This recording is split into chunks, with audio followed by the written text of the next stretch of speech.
Muitas vezes ao longo da história da NBA, um time que foi campeão muitas vezes possui uma dupla que excede a qualidade do elenco e lidera todos ao título, como por exemplo Kareem e Magic, John Havlicek e Larry Bird, Tim Duncan e Tony Parker, Jordan e Pippen, Curry e Klay Thompson, LeBron James e Dwayne Wade. Existem muitos exemplos. Sejam bem-vindos a mais um vídeo, meu nome é Samuel Rafael e hoje iremos falar sobre as 7 melhores duplas entrando para a próxima temporada da NBA. Se você é novo por aqui, deixa o like, se inscreva no canal, ative as notificações para não perder nenhum vídeo e chega de enrolação e bora pro vídeo. Fechou? Antes de ranquear as 7 duplas, eu gostaria de falar sobre os cortes que eu fiz antes de concluir a lista.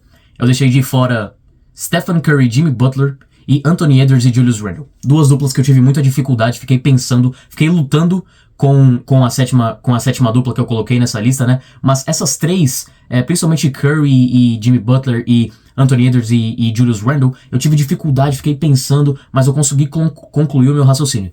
E por que eu deixei eles de fora? Primeira coisa sobre Butler e Curry. Eles não têm um recorte tão grande assim pra gente saber qual o verdadeiro chão e qual o verdadeiro teto deles dois. Ambos são jogadores que podem se complementar, principalmente o Curry como um excelente jogador ofensivo e o Jimmy Butler com seu valor defensivo. O Randle e o Anthony Edwards tiveram uma ótima sequência depois do All-Star Break, os dois achando o ritmo, conseguindo jogar um através do outro, conseguindo se complementar, principalmente ofensivamente. O Julius Randle achou o seu papel como criador secundário, infiltrando para a cesta, e ambos como excelentes chutadores do perímetro. Mas a questão é que eu ainda acho que, comparado às duplas que eu vou falar aqui, em um confronto, por exemplo, de playoffs, eu acho que essas duplas teriam mais impacto. Não que elas sejam melhores, mas que teriam mais impacto. Mas falando sobre o sétimo colocado, já bora colocar eles aqui na mesa. Para mim, a sétima melhor dupla da NBA será De'Aaron Fox e Wembanyama. Aqui assusta um pouco quando eu falo que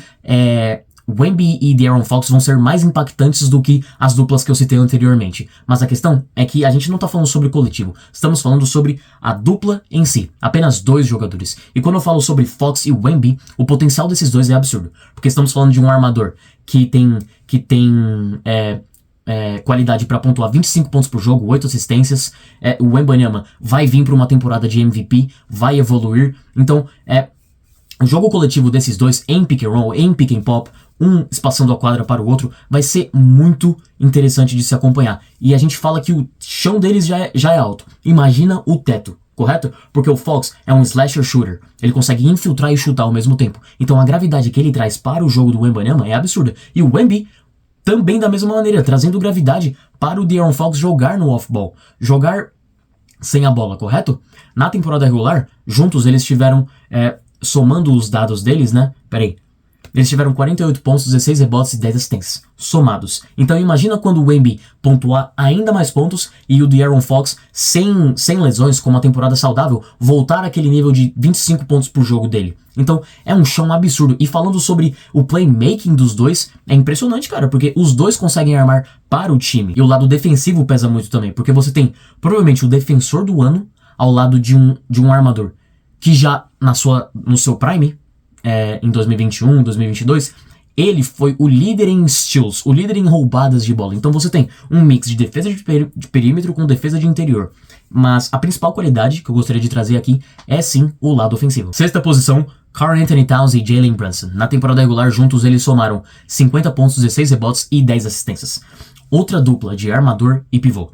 Só que eles já tiveram uma temporada muito boa, principalmente com a evolução do Karl-Anthony Towns, a volta para a dominância dele dentro do garrafão, para a dominância dele como um pivô, que ele foi ao longo da carreira, antes da chegada do Rudy Gobert no Minnesota Timberwolves. Então, ele mostra que consegue ser um dos melhores pivôs da liga. E ao mesmo tempo, você tem um dos melhores armadores da liga, correto? O Jalen Brunson é não só um dos melhores armadores, ele é um dos melhores jogadores da liga, correto? Por conta do seu poder ofensivo absurdo, um dos melhores shot makers, um dos melhores criadores de arremesso da liga inteira. E quando a gente pensa que esses dois caras conseguem pontuar de forma volumosa, de forma perigosa dentro do garrafão, fica muito perigoso. E ao mesmo tempo, conseguem chutar.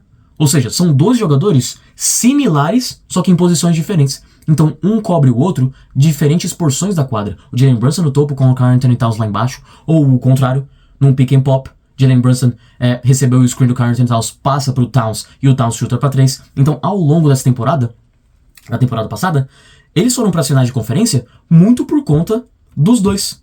Por eles serem uma dupla excelente ofensivamente. Defensivamente eles tendem a pecar, porque os dois, muitas vezes ao longo dos playoffs, ao longo da temporada regular, podem ser alvos para o ataque adversário, correto? Ambos são acionados em ações de screen, então ter eles dois como jogadores medianos defensivamente coloca eles um pouco abaixo, mas quando a gente fala sobre ofensivamente, eles são um dos melhores. E a maioria das duplas que eu vou falar aqui é muito ataque, Só que a diferença que eu trago entre uma dupla e outra, muitas vezes é a defesa. Um pode ser melhor, pode ter um complemento melhor ofensivamente, um pode ser melhor ofensivamente, só que a questão é que essa complementariedade, um jogador ajudando o outro, cobrindo as falhas do outro defensivamente é muito importante. Quando você tem um jogador ótimo defensivamente e mediano defensivamente, ajuda muito nessa cobertura de falhas, correto? Então bora pra quinta dupla, que é Kevin Durant e Sengun. Somando as stats dos dois temporada passada,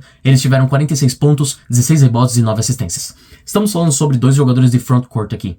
É estranho colocar eles em quinto lugar sem nem ter jogado nenhum jogo, correto? Mas eu acredito muito no potencial deles. Por quê? Porque o Sengun é um armador no corpo de um pivô. E o Kevin Durant é um dos melhores jogadores de perímetro da liga inteira. É um dos jogadores mais imparáveis ofensivamente. Correto? Então, quando você atrela um jogador desse calibre ao lado de um pivô também muito bom ofensivamente, cara, o leque de possibilidades é impressionante. Porque o Sengun vai ser perigoso lá dentro. Kevin Durant é perigoso lá fora. Então você vai ter essa cobertura de diferentes espaços da quadra. Correto? Pensa em Nikola Jokic e Michael Porter Jr. Michael Porter Jr. é um shooter, off-ball. Jokic é esse pivô que consegue armar para o time inteiro. Agora coloca Sengun e Kevin Durant. São posições e são jogadores e são estilos de jogo similares, correto? Sengun, com a saída do Fred VanVleet, talvez também assuma esse protagonismo de playmaking.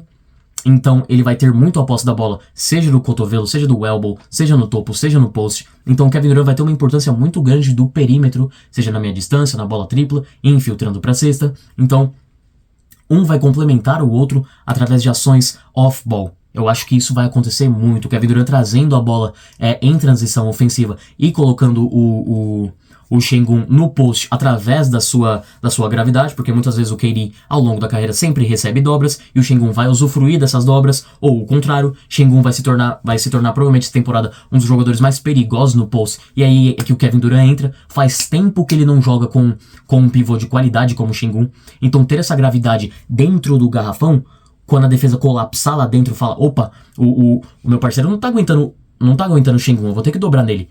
E é aí que vem o kick-out. E é aí que o Kevin Durant vai ter muitas oportunidades pra bola tripla ou pra meia distância. A quarta melhor dupla, na minha opinião, é Donovan Mitchell e Evan Mobley. Os números não impressionam tanto assim, mas é por isso que eu gosto deles. 42 pontos, 14 rebotes e 8 assistências, somando os números dos dois. A questão é que eles são dois pilares de tipos diferentes nesse sistema do Cleveland Cavaliers. E eu já enfatizei aqui. Cleveland tem um dos melhores sistemas defensivos e ofensivos da liga. Ponto. Então, quando você pega o melhor jogador do ataque, o melhor jogador da defesa, e ambos são talvez um dos 20 melhores, 15 melhores jogadores da liga, cara, não tem como eles não serem uma das melhores duplas de toda a NBA.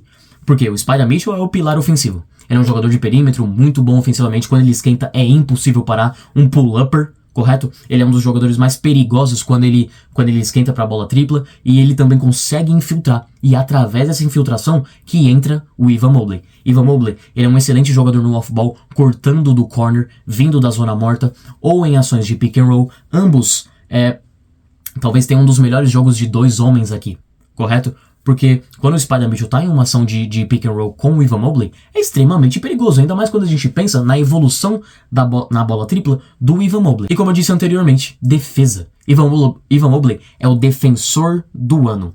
Então você tem o defensor do ano atrelado a um dos melhores jogadores ofensivos da liga.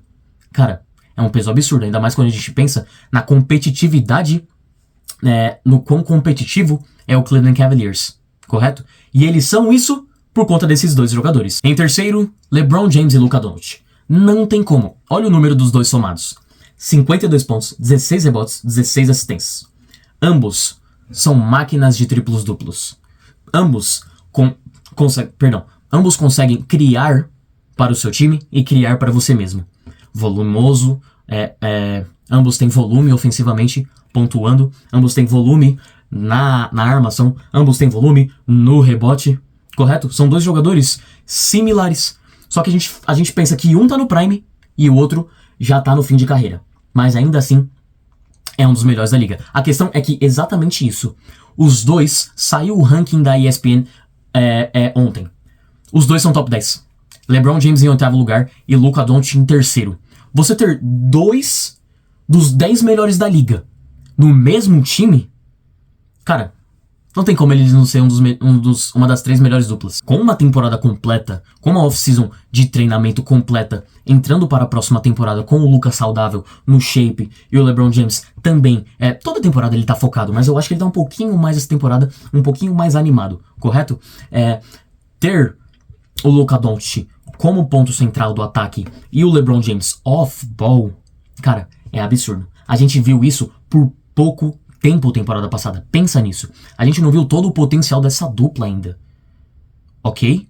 Cara, o que o LeBron James pode fazer no off-ball, infiltrando pra cesta ou chutando pra 3, e sendo um ball handler secundário, ball handler não, um criador secundário, porque o Austin Rivers eu acho que vai ser mais ball handler do que o LeBron. Então, ter o LeBron com tomadas de decisões através do jogo do Luka, através da gravidade dele, tem um peso muito importante aqui, porque o Luka vai chamar a defesa adversária. E quando ele chama, quando ele traz essa dobra, cara, muitos outros jogadores ficam livres. LeBron vai pegar a defesa em rotação, vai acionar outro jogador, ou vai infiltrar pra cesta e pontuar ele mesmo, entendeu? Ou o Luka vai fazer, ou vai ser o contrário.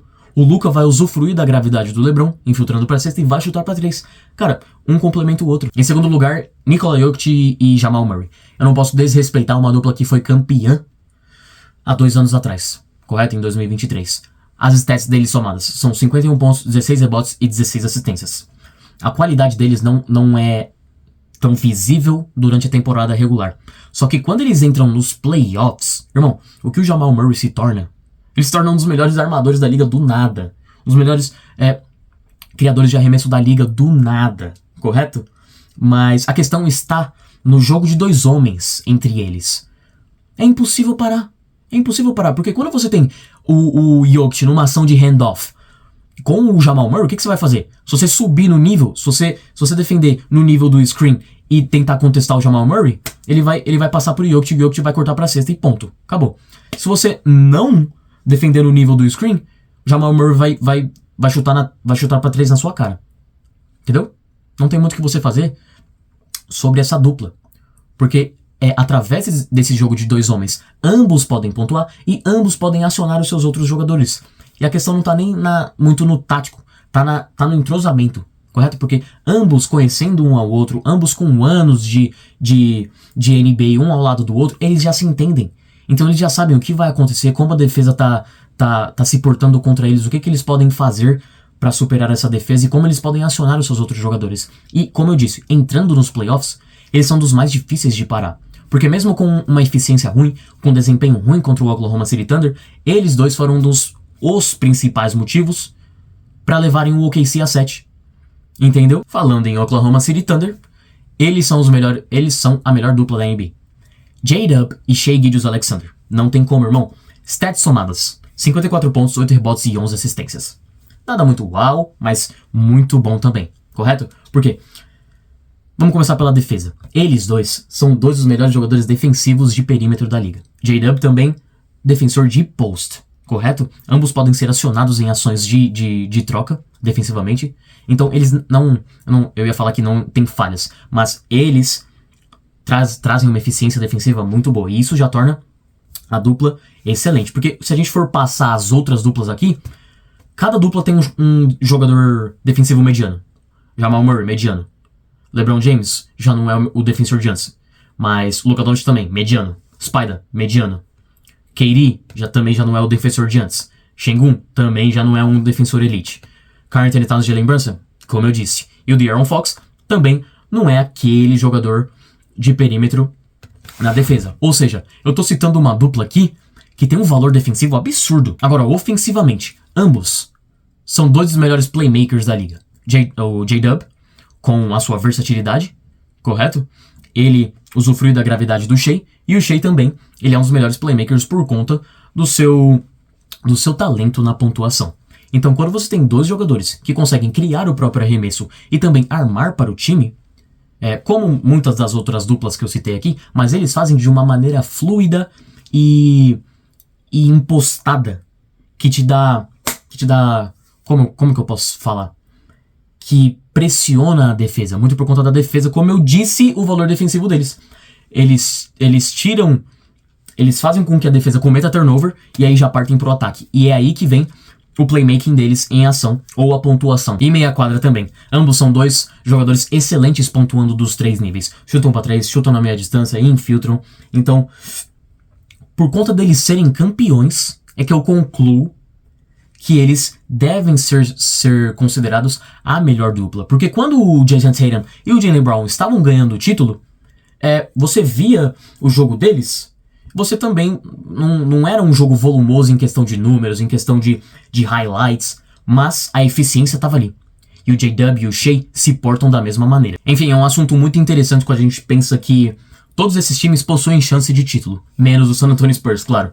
Mas ver essas duplas em quadra é muito interessante de se acompanhar por conta do que eles podem trazer para o time e como o time melhora através desses jogadores, correto? Mas eu espero que você tenha gostado desse vídeo. Novamente, deixa o like, se inscreva no canal e compartilhe com alguém que gosta de NBA assim como você. Então, obrigado pela sua atenção e até o próximo vídeo.